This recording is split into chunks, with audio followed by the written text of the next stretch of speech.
Assalamualaikum warahmatullahi wabarakatuh. Selamat datang dan salam sejahtera bagi kita semua. Selamat datang di observasi obrolan seru bervariasi yang mana pada kesempatan kali ini kita akan membahas tentang apa kaitan stres dengan kebahagiaan. Nah, kenapa tema ini penting? Karena banyak nih orang yang ngerasa kayak aku kok nggak bahagia gitu ya dengan berbagai macam tekanan. Nah, kita akan nanti kedatangan dua orang narasumber yang tentunya luar biasa, yang tidak asing lagi di telinga kita, yaitu Dr. Yu Hasan dan juga Kak Kowim. Kita akan sharing bersama dengan mereka dan boleh nanti teman-teman kalau misalnya ada pertanyaan dan sebagainya.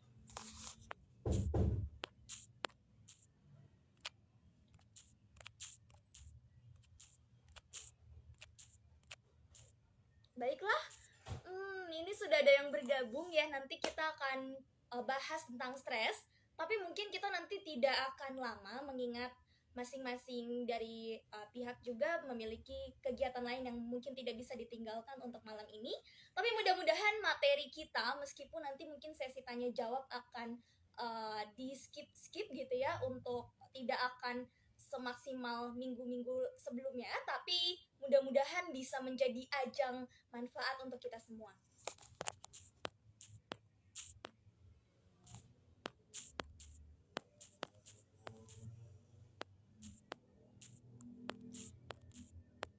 Boleh kita langsung sambil menunggu dulu dari Kak Kowim.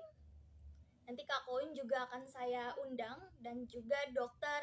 Ryu Hasan selaku narasumber yang akan menemani acara ini selama kurang lebih 1 jam ke depan.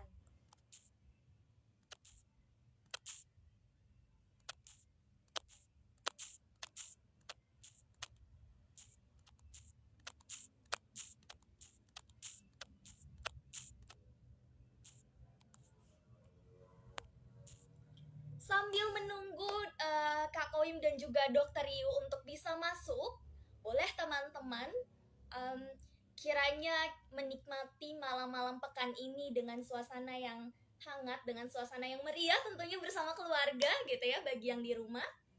Atau mungkin bagi yang masih ada di luar, relax sejenak karena kita nanti akan menerima banyak sekali insight baru yang tentunya nanti akan menjadi manfaat dan akan menjadi hal yang bisa kita terapkan di dalam kehidupan sehari-hari.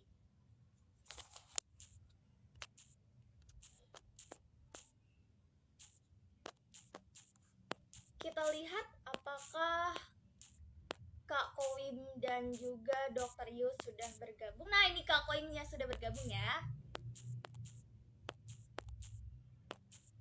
Oke, kita undang terlebih dahulu Kak Kowim. Saya izin untuk undang dulu ya teman-teman ya.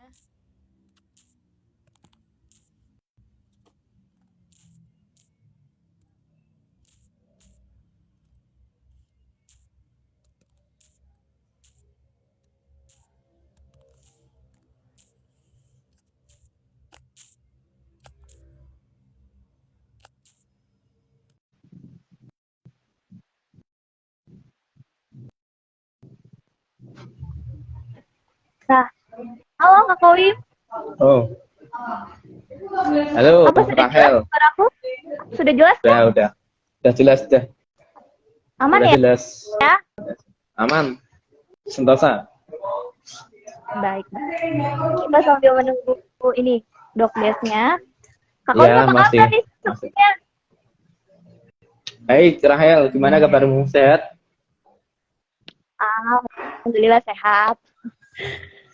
Habis ujian juga alhamdulillah. Tapi ya kita menyempatkan waktu dia untuk sharing. Saya juga mengucapkan terima kasih untuk Kak Kowim untuk malam ini untuk bisa sharing gitu ya. Mudah-mudahan bisa menjadi sarana yang bermanfaat nih buat kita semua. Siap. Sama-sama. Ujiannya lancar Kita tadi? mau gimana? Alhamdulillah lancar. Udah selesai juga. Udah tinggal penentuan hasil.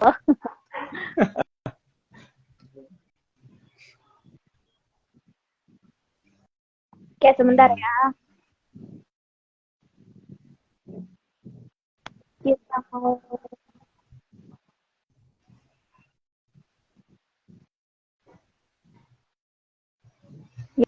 Ya, ini juga banyak nih komen-komennya. Udah kita belum kedatangan Dokdes aja udah banyak pertanyaan nih. Gimana supaya kita nggak mudah untuk buat stres gitu ya. Nanti mungkin kita akan bahas. Terima kasih bagi yang sudah bertanya duluan. Tapi kita sambil menunggu Dokdes, tidak apa-apa. Barangkali nanti pertanyaan dari teman-teman ini akan kita ulik-ulik di awal gitu ya. Bisa.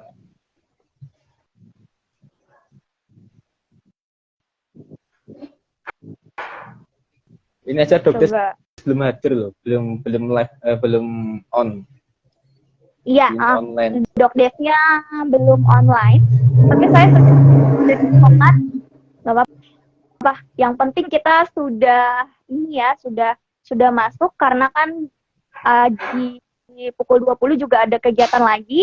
Jadi untuk mengantisipasi hal-hal yang tidak diinginkan, lebih baik memang kita masuk terlebih dahulu. Nah, Kak Kowim, boleh gak sih sambil menunggu Dokdes gitu, kasih ini dong. Kenapa? Pengantar ya, maksudnya tentang stres itu gimana sih kalau menurut Kak Kowim nih sambil menunggu Dokdes biar para penonton juga nggak bosan gitu dengerinnya. Kak Kowim sendiri pernah nggak sih stres gitu misalnya dengan urusan kegiatan? Ya sering lah, dan sebagainya? Sering dong, stres itu sering. Sering ya. Iya. Itu tanpa stres tuh belum bisa ya.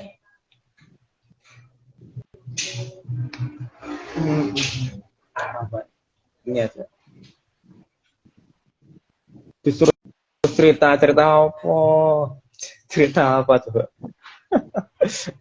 Itu banyak komentar suruh cerita apa coba? Ya, kasih hiburan sebelum Dokdesnya masuk ke dalam layar.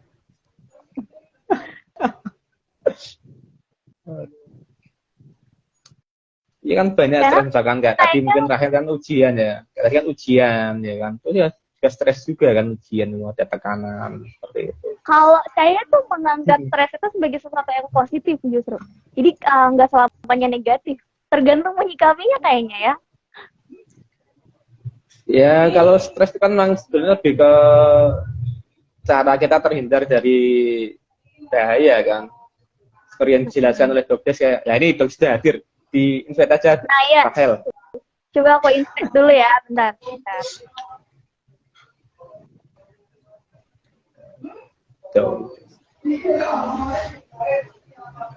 Sebentar.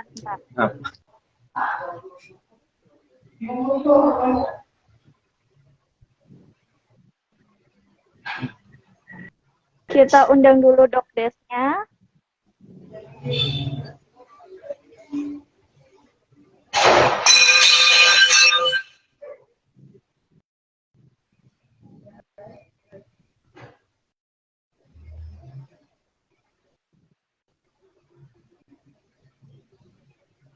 Nah, kita undang. Sudah Lancar Jaya. Sudah saya invite, tinggal menunggu. Ini dia. Apa, Wim? Iya, Pak. Kita sama hitam semua, Dok. Hitam semua nih, Bang. Iya. Rahel hitam semua. Ini kayak RMC ya. Bukan, ini the main in black. Black in man, Dok. Black in man. Ya apa, Wim? Ya. Rahel yang tanya tadi soal stres. Rahel. Oh. Iya, jadi kita mau bahas tentang ini ya, kaitan stres sama kebahagiaan. Ini sebetulnya tema ini sudah saya diskusikan dari jauh-jauh hari, jadi sudah berdasarkan kesepakatan bersama gitu nih. Nah, ini kita kenalan dulu dong sama yang namanya stres gitu ya. Karena kan banyak nih orang-orang yang ketika dia punya masalah, merasa tertekan, akhirnya banyak, kok aku nggak bahagia ya? Coba deh, mungkin Om Dokdes bisa kasih pengantaran dulu tentang stres, kemudian tentang bahagia itu seperti apa. Baru nanti Kak Kowim akan kasih pertanyaan atau mungkin bisa menambahkan gitu ya. Silakan. Mengurangi. Kowim itu Kalau tak mengurangi saya itu mengurangi. Kowim itu kerjain aja dia. Anak ini harus dikerjain. Oke, ya selamat malam. Selamat malam. semuanya, salam sehat, salam bahagia, salam sejahtera. Ya, kalau yang ditanya apa hubungannya stres sama bahagia, kayaknya mereka hubungannya baik-baik saja deh. Gitu ya. Nah, hubungan mereka itu baik-baik saja. Maksudnya begini ya, eh sebetulnya ya istilah positif, negatif, itu manusia ngarang-ngarang aja lah. Ya tidak ada. Itu. Positif, negatif itu kalau yang merugikan itu disebut negatif. Kenapa? Kok negatif jadinya jelek gitu ya? Ya, kalau listrik itu nggak positif, nggak ada negatifnya ya nggak bisa nyala. Gimana coba? Mana yang lebih bagus?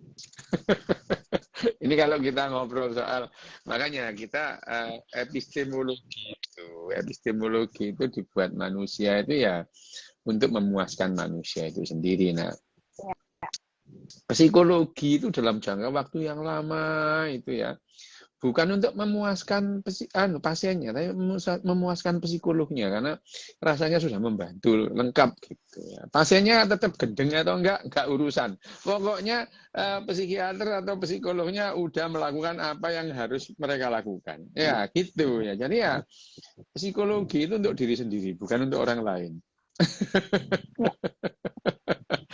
Ya, jadi pemahaman tentang psikologi itu ya untuk psikolognya sendiri bahwa yang pasiennya itu tetap depresi lah urusanmu ya derita lu gitu ya. Habis pulang ya udah psikolognya nggak mikirin gitu. Nah, tapi kalau kita berbicara mengenai stres apa namanya atau kebahagiaan gitu kalau kembali sebetulnya yang disebut kebahagiaan pada binatang pada umumnya itu agak sedikit beda atau bahkan bedanya banyak dengan manusia gitu. Karena manusia ini cemasnya itu bukan karena kondisi yang biologis dihadapi secara biologis saja gitu ya. Kondisi yang di karang-karang sendiri itu akhirnya bisa membuat manusia itu gelisah gitu ya, bahwa kalau dibilang apakah binatang-binatang itu bisa merasakan bahagia, bisa gitu, bisa gitu, bisa. Bahkan tikus pun itu bahagia gitu ya. Kebahagiaannya tikus itu pernah diteliti tahun 60 gitu ya. Tahun 60 itu sebetulnya peneliti ini sedang mencari di mana letaknya memori. Jadi sejak tahun 20-an itu orang-orang itu terobsesi. Memori itu disimpan di mana gitu ya. Sehingga tahun 60 itu ada 2 peneliti yang mencari itu ya, mencari letaknya memori itu di mana. Lah malah nemu pusat emosi gitu ya. Pusat emosi gitu. Memang demikian gitu ya. Cara peneliti atau cara saintis mencari sesuatu itu ada pendekatan yang berbeda meskipun sama-sama mencari sesuatu yang ada gitu ya. Misalnya Kowim ini ya, caranya ini. Kalau Kowim itu terus kemudian malam-malam jalan terus kunci sepeda motornya itu jatuh, kelotak gitu. Dan dia tahu jatuhnya itu di daerah itulah itu ya. Kunci itu pasti ada gitu. Ada di situ, nggak mungkin digondol gendruwo gitu, nggak mungkin lah ya gitu. Dan kunci itu ada gitu. Nah, ada 2 cara bagaimana yang namanya saintis atau peneliti itu melakukan pencariannya. Ya itu tadi kayak gitu rasanya. Ada yang mencari di bawah malam-malam ini dia mencari di sekitar tiang listrik yang ada lampunya itu ya, lampu penerangan umum itu ya, lampu penerangan umum itu. Ya. Nah, mereka mencari dari yang paling terang ke paling agak remeng-remeng gitu ya. Tapi ada saintis yang langsung ke gelap-gelap itu langsung meraba sana meraba sini gitu ya. Gitu. Tapi yang dicari itu ada, bukan ngarang-ngarang gitu ya. Itu saintis ya gitu ya. Yang dicari itu barang ada, bukan barang yang enggak ada. Jadi ya, ayo kita nyari gendruwo loh. Barangnya itu enggak ada. Itu bukan saintis namanya. Itu yang gitu itu namanya paranormal gitu ya. Nah, tapi sama dengan waktu mencari yang namanya memori itu letaknya di mana gitu. Mereka nusuk sana, nusuk sini gitu ya. Akhirnya mereka menemukan tempat yang namanya amigdala gitu ya. Dan amigdala itu sangat rentan terhadap yang namanya dopamin. Dopamin ini memang sudah tahu. Dopamin sudah lama manusia itu tahu bahwa dopamin itu adalah neurotransmitter. Tapi bagaimana cara kerja otak itu lama gitu ya. Sampai tahun 60-an itu belum tahu. Belum tahu.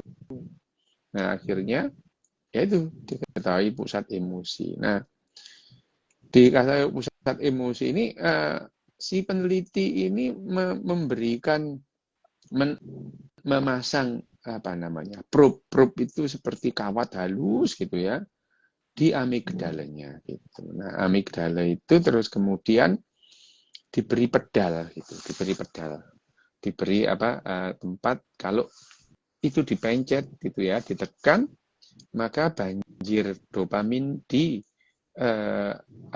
di amigdalanya itu dibanjiri dopamin gitu. Nah, awalnya mereka tahu kalau misalnya tikus itu ya, kalau tikus melihat makanan, melihat keju gitu itu di daerah sekitar dopamin di sekitar amigdala itu dopaminnya naik gitu. Dopaminnya naik gitu ya.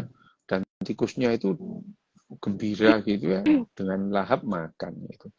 Tetapi sesaat dia mulai makan keju itu gitu ya. Turun gitu ya.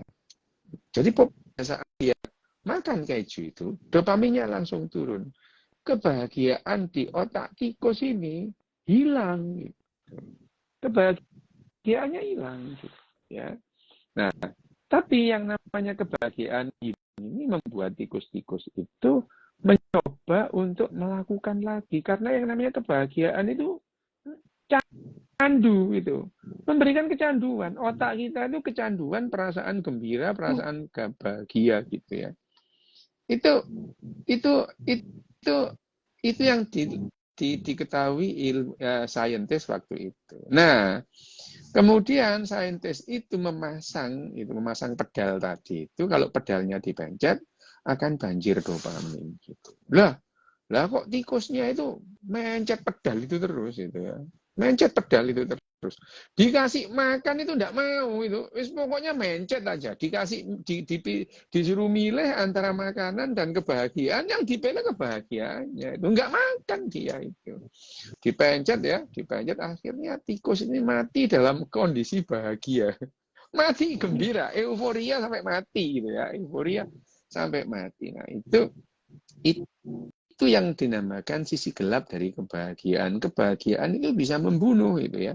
Bisa membunuh kalau kebahagiaan itu tidak hilang-hilang dan dia kehilangan selera makan. Itu yang terjadi pada orang-orang jatuh cinta, tidak mau makan itu. Saking senengnya itu. Saking senengnya dia tidak mau makan itu. Tidak bisa tidur, tidak mau makan gitu ya. Itu orang yang jatuh cinta itu. Orang jatuh cinta itu tidak bisa tidur, tidak mau makan, saking bahagianya. Gitu. Maksudnya itu ya dikasih makan, tidak mau dia. Kemana-mana ingat kamu. Gitu. Aku mau makan, ingat kamu. Ya, aku mau tidur, ingat kamu. Gitu. Sampai mau beol, lihat toilet, ingat kamu juga. Gitu. Itu yang terjadi. Jadi pada dasarnya yang namanya kebahagiaan di sini itu adalah perasaan excited pada otak binatang pada saat dia menemukan sesuatu. Itu yang namanya bahagia. Nah, yang terjadi adalah kebahagiaan kalau waktu yang lama itu akan membuat motivasi kehidupan itu turun gitu ya. Ya itu. Motivasi kehidupan itu menurun itu. Jadi yang namanya tadi itu, kenapa kok bisa perasaan itu bahagia? Kenapa yang namanya mendadak apa namanya? Ini apa namanya? Amigdala dibanjiri oleh yang namanya dopamin gitu. Nah, tidak lain dan tidak bukan, ya, biang keladinya adalah stres itu. Stres itu adalah biang keladinya pada saat tikus kelaparan, lapar dia, itu dia stres, otaknya stres, gitu ya, stres, lapar dia, stres itu. Nah, pada saat melihat keju, pada saat itu juga stresnya langsung turun, ya, asilkolinnya turun. Asilkolin turun sehingga terjadilah banjir dopamin di amigdala tadi. Nah, mendadak aja dia langsung merasakan bahagia karena lihat keju tadi itu. Nah, itu yang pertama. Yang kedua, kondisi yang seperti ini dialami pada tikus-tikus atau binatang-binatang yang menemukan pasangan seksualnya, pasangan reproduksinya itu. Terus begitu dia itu melihat yang namanya pasangannya itu. Misalnya kowing itu lihat wedus itu ya, itu. Enggak lah, kalau kowe apa ndelok wedhus itu kepengin mangan sate maksudnya. Kan aja anu sik we ngono. Kalau misalkan tikus itu menemukan pasangannya, mendadak asilkolin dalam apa namanya? dalam otaknya itu turun sehingga perbandingan relatif antara dopamin dan asilkolin itu dopaminnya naik gitu. Dan pada saat melihat pasangan seksualnya itu, tikus-tikus itu merasa bahagia gitu.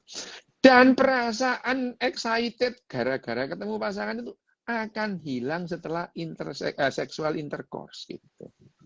Jadi itu pada manusia juga gitu. Jatuh cinta itu akan hilang pada saat sexual intercourse pertama gitu ya. Jadi kalau kepingin jatuh cintanya hilang ya sudah hubungan seks aja, jatuh cintanya hilang tapi jadi ketagihan hubungan seks gitu. Itu ya itu hukum alamnya gitu ya. Hukum alamnya itu jadi yang namanya jatuh cinta itu akan hilang digantikan oleh rasa tergantung yang lain gitu. Sudah beda lagi gitu ya. Sudah bukan lagi yang namanya jatuh cinta. Yang diadakan adalah rasa ingin ketemu. Kenapa? Ya itu tadi, karena yang namanya seksual intercourse itu memberikan ketagihan gitu. Itu yang terjadi. Jadi udah itu deg-degannya juga sudah hilang ya, nggak mau makannya juga sudah hilang. Tapi ya digantikan kata lain. Nah itu dua hal itu yang membuat binatang-binatang itu bahagia gitu ya. Binatang-binatang itu bahagia. Nah, jadi stres itu karena asilkolin tadi, asilkolin yang turun mengakibatkan perbandingan relatif antara asilkolin dan dopamin itu relatif akan naik itu dopaminnya, gitu ya. Dopaminnya akan naik. Nah, setelah dopaminnya naik, dia akan merasakan kebahagiaan. Beberapa saat kemudian dopaminnya akan turun gitu. Nah, kalau dopaminnya bertahan lama, ya ada juga individu-individu yang begitu, tapi itu tidak sehat gitu ya. Itu tidak sehat gitu. Itu tidak sehat yang namanya individu-individu yang mempertahankan dopaminnya yang lama gitu ya. Itu tidak sehat. Nah, makanya yang namanya pada umumnya yang namanya kebahagiaan pada otak binatang termasuk manusia itu binatang ya, itu tidak berlangsung lama tapi berulang itu sebagai motivasi untuk kehidupan. Nah, persoalannya muncul pada saat manusia itu secara pelan-pelan terus kemudian mengembangkan kemampuan berbahasanya dan mengalami atau melampaui atau bahkan mengalami yang namanya revolusi kognitif. Jadi kognitif manusia, cara pandang manusia itu terhadap diri dan lingkungannya. Ini kok koyo wawasan Nusantara B4.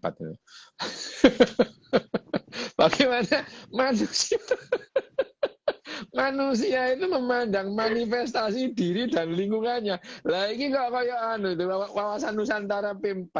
Gini ya, memang betul. Jadi cara pandang manusia terhadap manifestasi diri dan lingkungannya itu berubah pada saat mengalami revolusi kognitif. Jadi manusia itu kenal dirinya itu tidak lagi apa adanya, tidak secara ontologis gitu. Jadi manusia itu akhirnya membayangkan kehidupannya itu secara epistemologis harusnya gini, harusnya gitu. Lah yang ngarang-ngarang aja sih gitu ya. Itu ngarang-ngarang aja itu. Itu ngarang-ngarang aja. Nah, tapi ya itu yang terjadi pada manusia. Sehingga stres pada manusia itu bukan tidak hanya karena tidak ketemu makanan atau tidak ketemu pasangan seksual itu. Tapi manusia ngarang-ngarang sendiri lewat gelap-gelap takut hantu gitu ya. Itu dibuat-buat sendiri gitu ya. Itu dibuat-buat sendiri gitu ya. Manusia gitu ya. Itu yang namanya apa namanya? Stroman falasi. Manusia itu falasi. Apa namanya? Cacat logikanya itu banyak falasinya. Salah satunya stroman falasi. Stroman falasi itu stroman itu loh.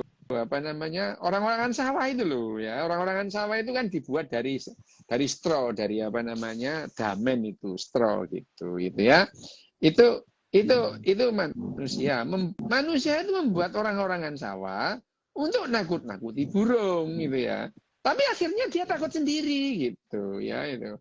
Ya, manusia itu bikin orang-orangan sawah untuk nakut-nakuti burung, tapi akhirnya manusia itu takut sendiri sama orang-orangan sawah. Malam-malam gitu, nanti ada gerak-gerak sendiri gitu ya. Nah itu yang namanya. Tapi manusia ini membuat narasi-narasi seperti itu, tujuannya ya untuk membuat manusia, narasi dibuat manusia itu untuk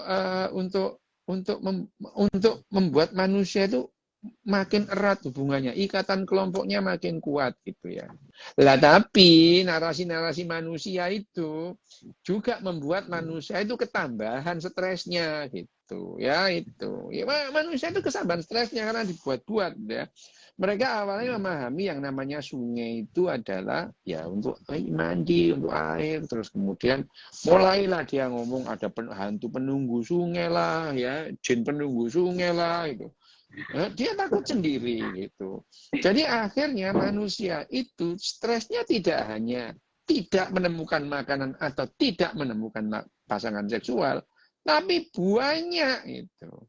Sehingga kebahagiaan manusia itu sangat tergantung banyak hal gitu ya.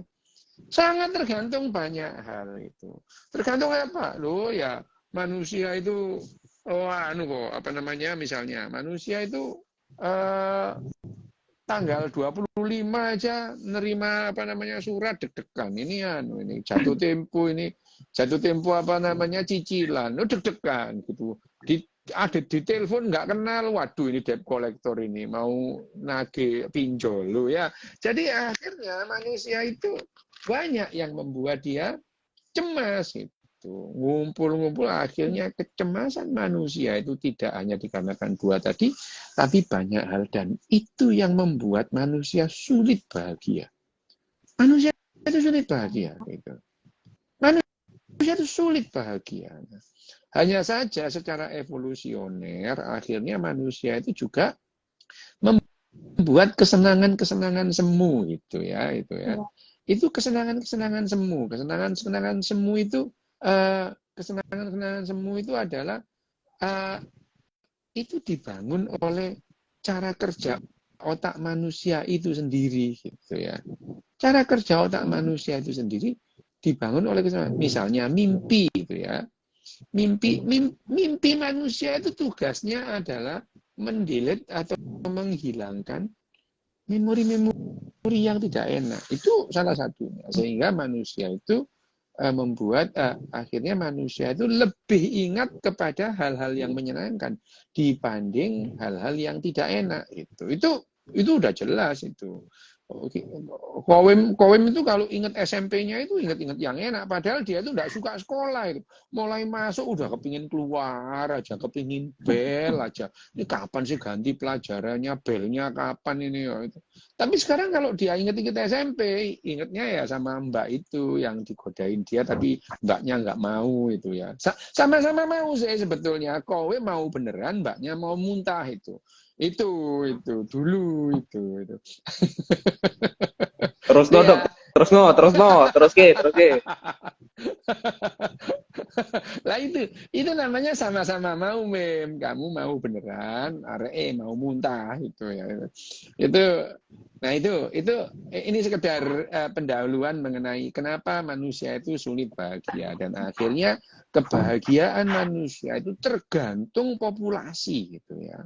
Tergantung populasi, tidak tergantung individu, tapi tergantung populasi. Jadi orang itu bahagia itu tergantung komunitas, tergantung populasi. Makanya yang namanya individual itu tidak ada kebahagiaan individual, yang ada ketenangan iya, ketenangan iya, kegembiraan iya, kesenangan iya, tapi itu bukan kebahagiaan. Kebahagiaan itu tergantung individu lain. Oke? Itu pertama. Wes. Oke. Kita beralih dulu nih Kak Owim ya. Setelah kita sudah menyimak tadi pemaparan dari Dr. Riyu Hasan gitu ya.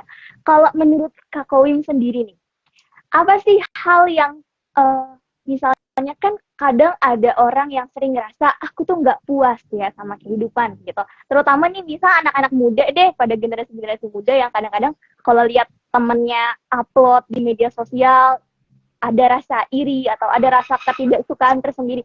Nah, kalau menurut Kak Kowim tuh gimana sih menyikapi hal itu gitu? Kita tuh selaku generasi muda harus apa gitu? Mungkin ini pertanyaan yang cocok ya buat Kak Kowim, silakan. Kamu dikerjain. Wah, ini seperti orang motivator aja, Dok. Kayak motivator aja, Dok. Ini dari perspektif. Syukur, ayo terus dong, ayo. Ya, itu kalau kita kemarin kan bahas kayak yang bahas filsafat stoikisme dulu kemarin. Stoikisme. Ya, Gak apa-apa. Ya, ini kan kemarin Dok, Rahel ya, rasional lah. Rahel ya. Belajar rasional. Iya. Kalau misalkan ya kita misalkan ya teman kita mungkin punya yang lebih tinggi dari kita, misalkan punya harta, punya sesuatu yang lebih tinggi dari kita, ya rasional aja. Kita tuh bisa nggak seperti itu kan, seperti itu. Nggak, jangan terus teman saya bisa, saya pasti bisa, ya nggak seperti itu juga kan. Satu harus rasional karena melihat kondisi, terus juga kemampuan kita, jangan termakan emosi, jangan termakan perasaan. Seperti itu aja sih, harus rasional. Oke, terima kasih Kak Koim jawabannya ya, berarti rasional gitu. Ini mudah-mudahan nih bisa diambil ininya, pembelajarannya gitu selaku terutama untuk anak-anak muda, janganlah kawan-kawan iri dengan teman-teman kalian sendiri ya. Aduh, saya cara otak. Kita Aku tunggu ya. Mungkin Dokes mau nambahi. Silakan Dokes nambahi. ya, mungkin Om Dokter ya. Tapi kau memang sudah cocok jadi motivator. Kayak iya sih. betul. Gak apa-apa memang. Lah jadi lu ijal lamis, kau lamis. Ya memang. Ya tapi kan enggak begitu loh ya cara kerja otak. Aku tunggu ya. Aku saya tanggung betis. Oke ya. Jadi kalau kita ini kau pemilu kayak yo loh, kok soal kayak yes. Tapi yang enggak gitulah ya cara kerja otak itu. Ya enggak bisa. Orang itu enggak bisa ambil positifnya saja lah ya, ambil positif itu ya gak jelas hari ini ya. Ambil positif itu lah kan misalnya tuku baterai, Pak saya beli positifnya ya nggak bisa gitu itu. Kehidupan ini satu paket gitu loh ya gitu ya. Jadi ambil positifnya lah yang nggak bisa gitu. Ambil positifnya kami kehidupan ini kita ambil satu paket yang ya ada semua. Nggak bisa kita ambil positifnya, Ono kok suwe-suwe kaya motivator. Gak apa-apa, tapi kan lucu, apik, Mem. Tapi gini ya, itu yang namanya kebahagiaan itu. Kebahagiaan itu tergantung banyak orang gitu ya, banyak orang. Kalau orang lain itu sangat sangat istilahnya annoying itu, mengganggu itu, akan sangat mempengaruhi kamu gitu ya, mengganggu. Misalnya aja, kamu sehari di WhatsApp atau di SMS orang yang kamu tidak inginlah hubungan sama dia gitu itu, ya, itu mengganggu gitu. Jadi bahwa kebahagiaan kita tidak tergantung sama orang lain. Loh, kata siapa itu? Kebahagiaan itu sangat tergantung banyak orang gitu. Ya, misalnya kamu akan tenang, bahagia di bis kalau semua orang itu punya tata krama. Di bis itu gimana gitu ya? Tertib, diem, ndak nyalain handphone gitu ya. Terus kalau ada orang tua dipersilakan duduk gitu ya. Kalau ada perempuan hamil dipersilakan duduk gitu ya. Nggak nerima telepon ngomong banter gitu. Jadi misalnya itu ya, misalnya ada orang telepon di bis kota atau di MRT itu, di kereta itu. Halo, ya semua terganggu gitu ya. Semua terganggu gitu. Nah, yang dilakukan adalah melatih orang-orang, setiap individu untuk mendapatkan kebahagiaan bersama gitu ya. Jadi indeks kebahagiaan itu variabelnya ya orang-orang ini gitu. Diatur gitu ya. Dilatih apa? Dilatih berempati ya. Itu dilatih berempati, dia itu dilatih tidak trespass gitu ya, tidak ganggu gitu ya, tidak ganggu orang gitu, tidak ganggu orang. Nah itu yang namanya lo suka-suka, iya suka-sukamu itu lo ganggu orang gitu ya. Kemarin juga ada gitu ya, orang itu kan kebahagiaannya beda-beda. Enggak, kebahagiaannya sama. Mereka senangnya beda-beda. Yang satu seneng rawon, satunya seneng soto gitu ya. Tapi kalau mereka makan bareng, lo ya harus ada yang ngalah. Ya wis makan rawon naik gitu, ya itu. Nah itu yang mengatakan manusia itu bahagia gitu. Nah kalau manusia itu bahagia suka-suka sendiri, lo ya tidak menemukan kebahagiaan gitu. Tidak menemukan kebahagiaan. Kebahagiaan itu tergantung memang gitu, tergantung orang lain. Misalnya salah satu survei kebahagiaan itu ditanya, kalau kamu sakit, kira-kira pemerintahmu itu peduli nggak sama kamu gitu, ya? Ya, masyarakat yang bahagia tentu merasa pemerintahnya peduli gitu. Kalau kamu ketinggalan handphonemu di kantor atau di pasar, kamu panik enggak gitu?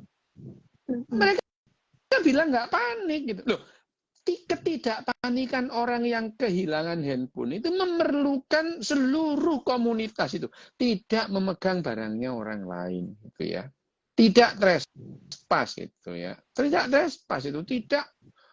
memasuki wilayah pribadi orang lain. Itu adalah faktor-faktor kebahagiaan, itu faktor-faktor kebahagiaan.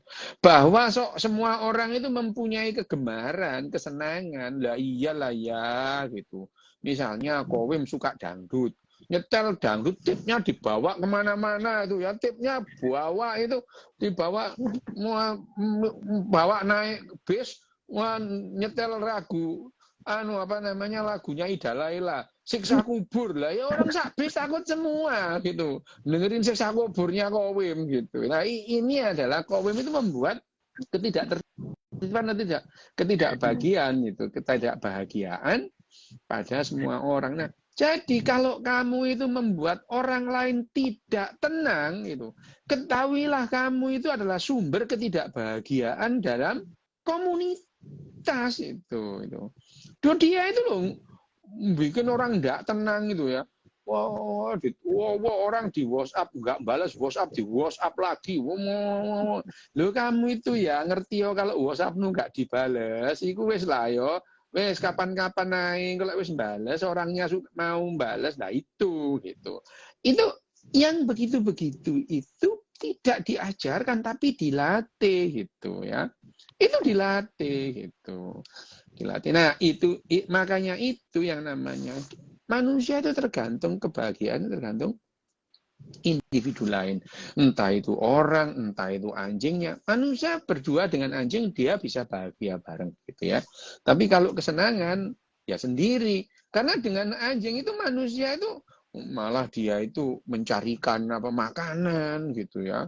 Oh, pupuknya kotor dibersihin sama manusia gitu ya. Nah itu merupakan loh, itu kebahagiaan itu ya, kebahagiaan bahwa orang lain melakukan pekerjaan-pekerjaan yang apa pekerjaan-pekerjaan yang pada dasarnya itu membantu individu lain itu menghasilkan kebahagiaan gitu. Kebahagiaan komunal, kebahagiaan bersama. Itu yang dikejar yang namanya bahagia pada manusia. Manusia tidak bisa bahagia sendiri. Oke. Baik, dokter. Terima kasih. Kak Koim ada tambahan? Mungkin? Mengambil positifnya, Wem. Ayo, diambil positifnya, Wem. Enggak. Yang bilang ngambil positifnya siapa? Tak bilang rasional kok. Maksudnya, ya maksudnya tahu diri lah.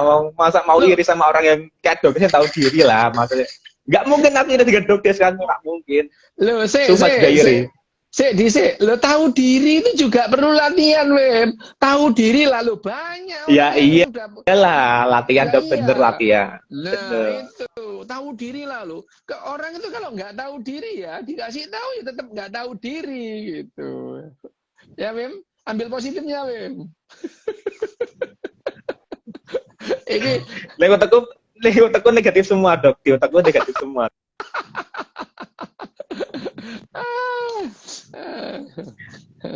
Nah, ini kan Rahel.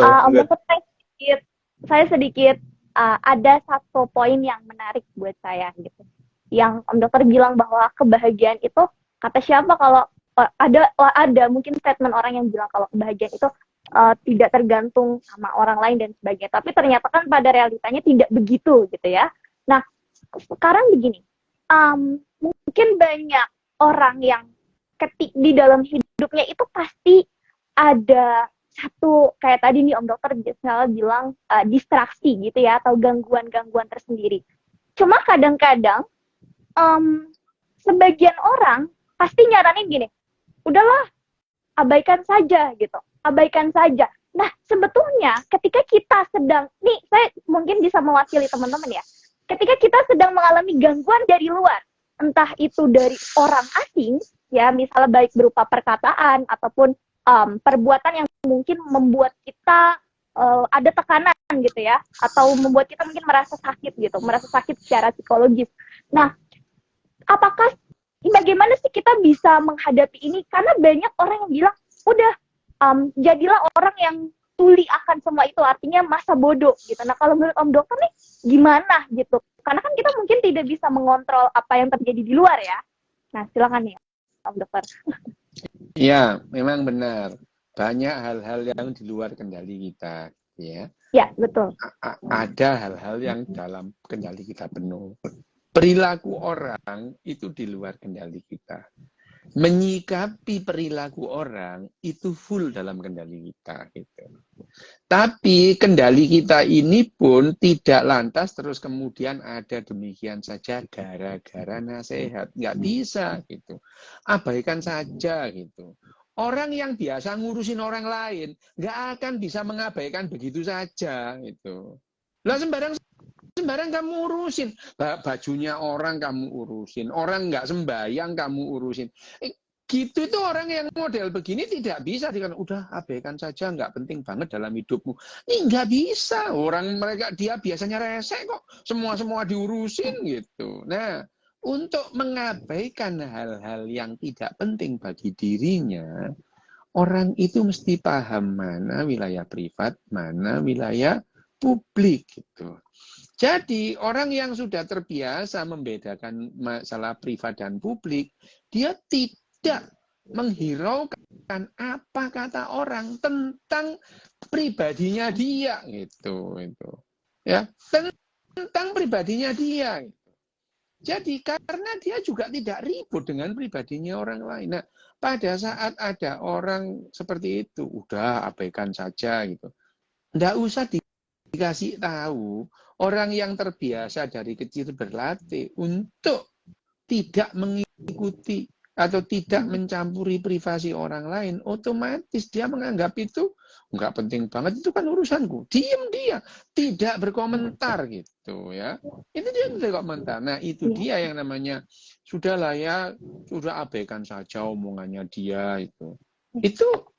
Itu tidak bisa, tapi kalau dari kecil dia diajari, dilatih untuk mengetahui mana ruang privat, mana ruang publik, otomatis dia itu tidak akan menghiraukan omongan orang lain tentang pribadinya itu. Itu ya, itu yang terjadi gitu.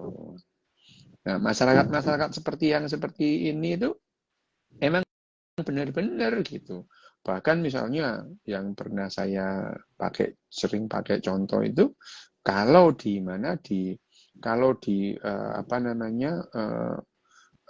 restoran misalnya ya, masuk di restoran gitu. Restoran itu masyarakat yang sudah terlatih tidak mencampuri urusan pribadi orang lain. Di restoran ada orang menjatuhkan piring, prompiang gitu.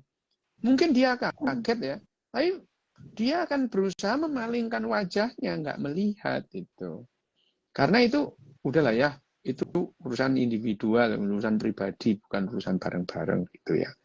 Nah, kalau di satu tempat kan warna kerompiang gitu, langsung malah dilihat terus tanya, apa berantem ya sama suaminya ya? Itu istrinya yang jatuhin tadi ya. Loh, jadi panjang ceritanya gitu lah. Bayangin aja orang yang jatuhin piring, kalian yang ribut loh. Orang yang begini ya nggak bisa disuruh bilang abaikan saja. Orang kebiasaannya semua diurusin gitu. Ya. Baik. Jadi itu ini katanya memang Ical, tidak bisa. di videoin yo Ical, dibuat konten gitu. Orang mecahin piring gitu. Emang Ical, kelakuannya Ical itu. Nah, ini ada satu pertanyaan dari audiens, tapi sebelum kita beralih, mungkin Kak Koim ada ini nggak sih tips? Kan banyak nih labeling yang disematkan ke orang. Jangan, tapi saya serius. Misalnya nih, tentang generasi baperan gitu ya, menjadi orang yang baper dan sebagainya. Sebenarnya kalau menurut Kak Koim tuh wajar nggak sih kalau kita misal pada saat menghadapi stresor dari luar, terus kita merasa ada bau perasaan sedikit gitu? Ya tadi sih seperti yang dikatakan Dokter tadi ya, pengendalian diri itu ada di diri kita ya kan. Ya tadi itu perlu latihan seperti itu dari dini ya, melatih bagaimana kita merespon yang dilakukan orang lain terhadap kita, seperti itu. Latihan. Latihan bal-balan atau ya? latihan menahan diri, latihan menahan emosi, latihan rasional bal-balan. gitu. Jangan latihan bola. Bukan latihan bulu tangkis, bukan ya. Seneng aku Iki Dokter, senengannya Dokter paling awas Dok. Balik tak siap Dokter sih. Terus latihan untuk tidak mencampuri urusan orang lain gitu ya, itu juga perlu. Ini ada pertanyaan nih Dokter dari siapa nih, Gabriel gitu ya. Bagaimana sih cara memerangi depresi? Depresi itu sebenarnya bisa diperangi nggak sih Dok? Nah ini. Waduh. Ya unfortunately ya, sayangnya orang itu tidak sulit menghilangkan depresi gitu ya. Ya meskipun dengan obat gitu ya, itu dengan obat. Tapi yang namanya depresi itu ya perlu dikurangi gitu ya, perlu dikurangi. Karena depresi itu nggak enak lah, wis pokoknya nggak enak lah ya itu. Depresi itu adalah kondisi yang sangat tidak mengenakan, menurunkan kualitas hidup gitu ya. Nah, obat-obatan, terus kemudian terapi psikologis yang lain itu bisa mengurangi sedikit atau banyak keluhan-keluhan itu. Sekali lagi tidak ada cara yang benar atau yang salah itu menjalani depresi. Kalau dengan jilatin setir mobil, kamu merasa nyaman terus jilatono setir mobilmu itu tidak merugikan orang gitu ya. Kalau kamu merasa nyaman melakukan sesuatu dan tidak merugikan orang, lo ya tidak apa-apa itu ya itu. Tapi kamu misalnya ketok-ketok rumah orang untuk menurunkan depresimu, lo kayak gendeng apa gitu ya itu. Nah, emang ganggu orang gitu ya. Lu katanya itu iya, tapi itu ganggu orang, itu orang yang kamu ketok-ketok ini depresi nanti gitu ya. Jadi ya asal itu tidak mengganggu orang lain itu ya sudah dijalani aja. Misalnya jilatin apa namanya cingkir gitu ya enggak popo gitu. Tapi kalau misalnya saya depresi saya hilang kalau ngeplai gundule kowim loh lah ya kan kasihan kowimnya gitu. Iku tambah suwe iku ya, budake kowim tambah mundur iku. Itu yang membuat apa namanya? Itu yang membuat yang diperangi bahwa yang namanya depresi itu diperangi bareng-bareng karena yang namanya depresi itu menurunkan kualitas hidup bersama gitu ya. Kenapa? Sekali lagi, setiap individu itu memberikan kontribusi terhadap kebahagiaan komunal, gitu ya, kolektif. Nah, kalau misalkan bayangin aja ada 100 orang, yang 5 depresi, ini ya komunitas 100 orang itu kualitasnya akan turun, gitu ya. Makanya sebetulnya yang sudah beberapa kali saya bicarakan itu, WHO itu sebetulnya tahun 2020 itu WHO mencanangkan untuk memerangi depresi itu gitu ya. Tahun 2020 itu ditetapkan September ya. September ketemu Oktober itu ditetapkan bahwa habis rapat 1 bulan penuh itu ya, terus kemudian akhirnya teman tahun 2020 adalah difokuskan untuk memerangi depresi. Karena 1 dari 5 orang itu pernah depresi dengan berbagai macam gradasi gitu ya. Itu waktu itu WHO mencanangkan dengan hashtag Let's Talk gitu. Let's Talk itu ayo bicara itu bukan kamu yang ngomong gitu ya. Tapi orang yang depresi itu loh diajak ngomong, bukan orangnya diem kamu ngomong ngecace dari pagi sampai pagi lagi. Wah, apa itu? Tapuk sandal ngono ya. Jadi let's talk itu maksudnya itu bukan kamu yang ngomong, orang yang depresi itu loh biar ngomong gitu ya. Itu hanya saja ya ternyata tahun 2020 itu sebelum itu dijalankan, wah udah keserang yang namanya pandemi, hilanglah itu yang namanya memerangi depresi. Bahwa depresi itu harus diperangi, iya, diperangi secara bersama-sama. Setiap orang yang tahu itu ya setiap orang yang tahu bahwa ada orang depresi. Nah, orang yang sehat ini yang diharapkan berperilaku untuk mengurangi orang yang depresi gitu. Tapi kalau yang orangnya itu tahu tapi geblek, ya memang sudah apes ya. Orang depresi ketemu orang geblek ya, wah mesti itu nggak bisa dikasih tahu. Alasan aja dikasih tahu, ya udahlah ya yang gitu itu. Orang depresi ketemu orang resek, waduh sial dah itu ya. Nah, tapi ya sekali lagi, apakah kita harus memerangi depresi? Ya. Depresi pada siapa?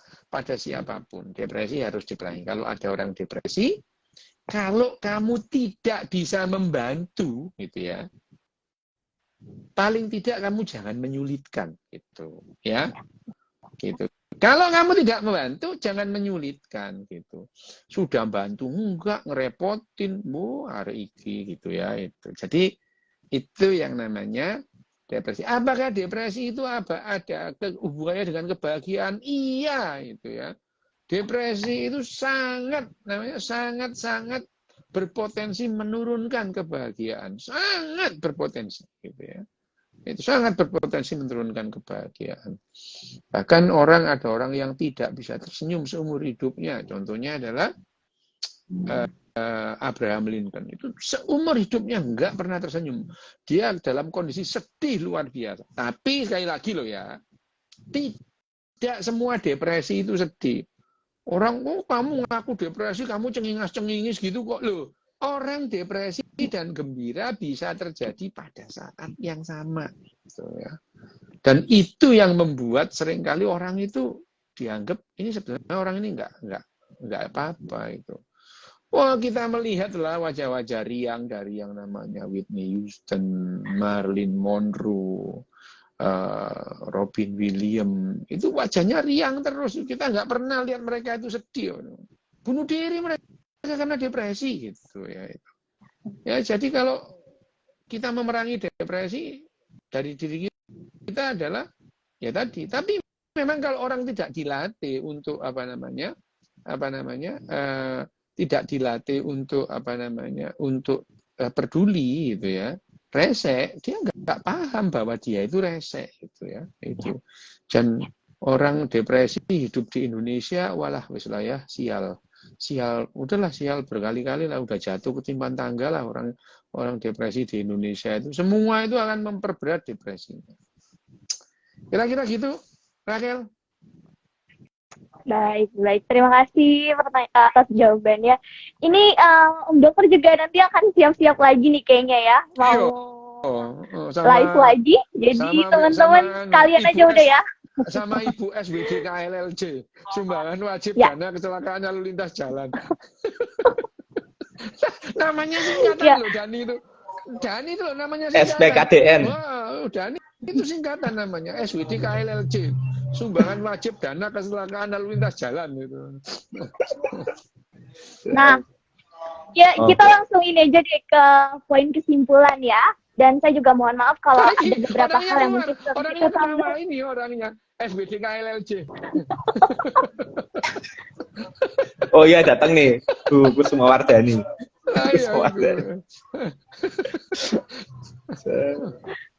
Oke, karena kita mengingat waktu dan Om Dokternya juga harus prepare ya.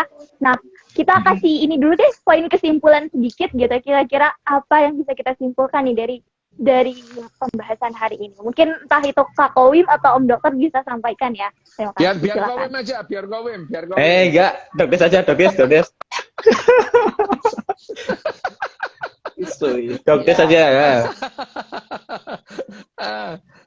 Itu jadi yang namanya kebahagiaan pada manusia itu berbeda pada binatang yang lain, karena manusia itu pada akhirnya meskipun tidak dirancang secara biologis, akhirnya manusia itu kehidupannya itu melalui yang namanya revolusi kognitif. Kita sudah mengalami 5 kali revolusi kognitif, dan itu setiap manusia lahir itu mereka tidak paham itu, sehingga dia mendapatkan hasil 4 kali revolusi kognitif itu dari orang tuanya gitu. Dan itu sangat berpotensi membuat manusia tidak bahagia gitu ya. Itu membuat manusia stresnya tinggi, tidak bahagia, sehingga tapi sekarang kita menemukan cara bagaimana ngakali itu semua supaya manusia itu bisa gembira. Karena yang namanya bahagia itu satu, manusia tergantung individu lain. Bahagia pada individu itu tidak bisa berkepanjangan karena akan mengurangi motivasi untuk melanjutkan kehidupan. Tapi yang namanya kebahagiaan sendiri itu adalah motivasi untuk melanjutkan kehidupan, asal nggak lama-lama. Tapi yang namanya kebahagiaan komunal itu perlu dipertahankan untuk mempertahankan kualitas hidup dalam komunitas, menurunkan entropi, gitu ya. Baik sekali, terima kasih Dokter. Nah, Kak Kowim ada tambahan atau sudah cukup? Oke, tambahin, Wim. Udah cukup. Enggak cukup ya. Nambahi waktu nanti. Nambahi waktu. Enggak ada. Ya Rahel, silakan Rahel. Enggak ada. Baik, terima kasih. Artinya kita sama-sama harus bisa bagaimana kita supaya tidak mengganggu apa yang menjadi kepentingan orang lain. Bedain sama kepentingan diri kita sendiri sama dengan kepentingan publik. Jadi diharapkan kita tidak menjadi orang-orang yang toksik untuk merusak kebahagiaan orang lain gitu ya. Nah, Ya. terima kasih. Tapi teman-teman, satu hal yang diambil ini bukan bulian ya. Artinya gitu. Kita bisa ambil pelajaran itu dari mana aja gitu, dari perspektif mana aja. Kak Koim sebagai narasumber juga pasti punya perspektif yang berbeda-beda. Tentu kita harus bisa menghargai dan juga mengambil pembelajaran dari apa yang telah dikemukakan. Terlepas dari benar atau salah, Oh, bener itu terus, yang baiknya. Kawin Seperti itu. bener terus. Kawin bener terus. Gitu ya teman-teman Bener, ya. Dokes bener, Mohon maaf. Dokes bener. Bener. Akhir kalau kita ngomong lagi Iya. bisa Kawin ya. Ya kita kerjain.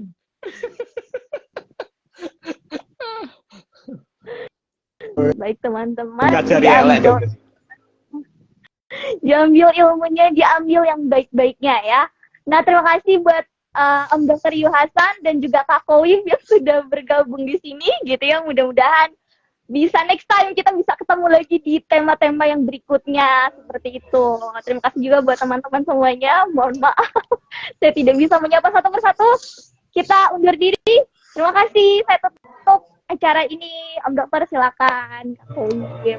Ya, makasih Rahel. Makasih Dokes. Sama.